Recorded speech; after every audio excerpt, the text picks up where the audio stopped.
Your notes are full of plans, your saved videos are full of advice, and your imagination can see the finished result in detail. Yet the document stays blank. The distance between what you want and what you do begins to feel like a private accusation.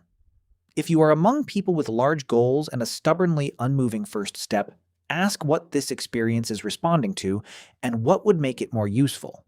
That question opens a better conversation than another quick judgment about your personality. People sometimes reduce feeling lazy but ambitious to wanting success without being willing to work. That conclusion is too small to explain the experience. Ambition describes direction, while activation depends on energy clarity, emotion, and friction. A person can care deeply about an outcome and still struggle to begin the specific action in front of them. The behavior can make sense without being ideal, and understanding its purpose does not excuse every consequence. There is no single personality type behind feeling lazy but ambitious. Temperament, learning, stress, relationships, culture, and practical circumstances can combine in different proportions. Treat this explanation as a framework, not a diagnosis, and keep only what matches the evidence of your life. Start with one possible mechanism. A vague task forces the brain to solve too many decisions before useful work can begin. Hold this first explanation lightly and compare it with what your body choices and energy actually do. Compare this first clue across several situations before deciding what it means. Watch how that looks in a workday.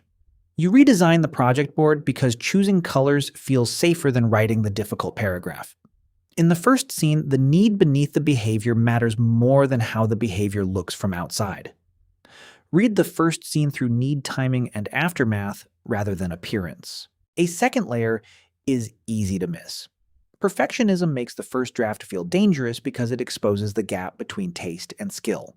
The second explanation becomes useful only when the same conditions repeatedly produce a similar response. Use the second clue only if it predicts more than one response. The experience becomes clearer in private. You wait for a free weekend even though the goal could move through 20 focused minutes today. The private scene reveals whether the response brings genuine recovery or merely delays discomfort. Use the private example to compare real recovery with delayed discomfort. The third piece concerns attention. Large imagined rewards are distant while the discomfort of starting is immediate. For the third explanation, distinguish what you observed from the meaning you assigned afterward. Keep observation and interpretation separate while testing the third clue. Social situations add another clue. A minor mistake confirms the fear that you lack discipline, and shame drains the energy needed to continue. The social scene shows what happens when belonging, visibility, or another person's expectations enter the equation. Let the social example reveal the extra weight of belonging and visibility. Another part appears under pressure. Chronic overload can look like laziness when no capacity remains for self-directed effort. This fourth possibility matters most when pressure changes the intensity, timing, or cost of the response. Pressure is the comparison point for the fourth clue. Now place the same response inside a stressful week. You complete urgent work for everyone else, then call yourself lazy when your own project receives what is left. The stressful week example separates a stable preference from a temporary response to depleted capacity. Use the stressful example to check whether depleted capacity changes the response. A final mechanism helps explain repetition. Planning can provide a sense of progress without the vulnerability of producing something real. The fifth explanation should increase choice. Discard it if it only supplies a more sophisticated insult. A useful fifth clue creates options instead of another fixed identity. One final scene separates a trait from a trap. Once a rough version exists, the task becomes easier because uncertainty has taken a visible shape. The final scene asks whether the behavior remains flexible when circumstances, energy, or relationships change. Let the final example test whether choice remains available as circumstances change.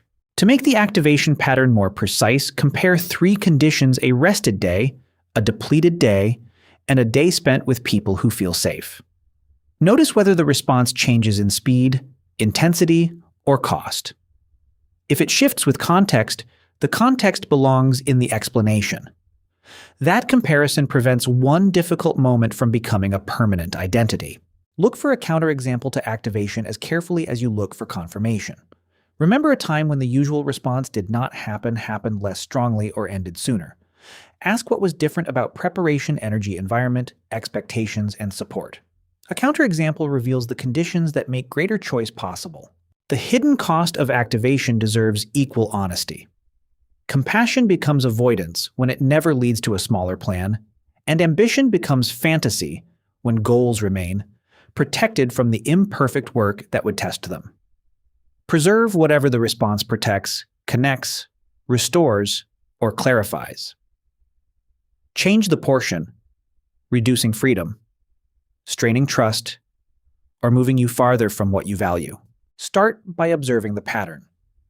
Translate the goal into a physical next action that can begin without another planning session. A second step is practical. Lower the quality requirement for the first pass and reserve judgment for a scheduled review. Third, make the change specific. Use a short start ritual so beginning depends less on negotiation with your current mood. Fourth, make the new response repeatable. Create an immediate reward for showing up, not only a distant reward for finishing. Fifth, use support carefully. Remove one source of friction by opening the file, preparing materials, or blocking a realistic time window. Sixth, review what actually happened. Track completed repetitions rather than hours of self-criticism or imagined future output. Finally, know when more support is needed. If exhaustion is the real issue, treat recovery as part of the plan instead of disguising depletion as a moral failure. You do not need a kinder label that lets every promise slide. You need an explanation accurate enough to produce a workable next step and honest enough to reveal when a goal is not actually yours.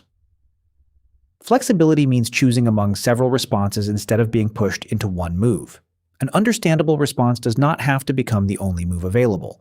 Try one 7-day experiment designed for activation, but do not repeat a generic ritual every day. Choose one relevant action, use it in a real situation, and record the outcome. Keep revise, or discard the experiment according to evidence rather than guilt. Ambition does not become real through intensity of desire. It becomes real when the next action is small enough to enter today. Open the page, make the rough mark, and let movement answer the accusation. The goal is not a new label.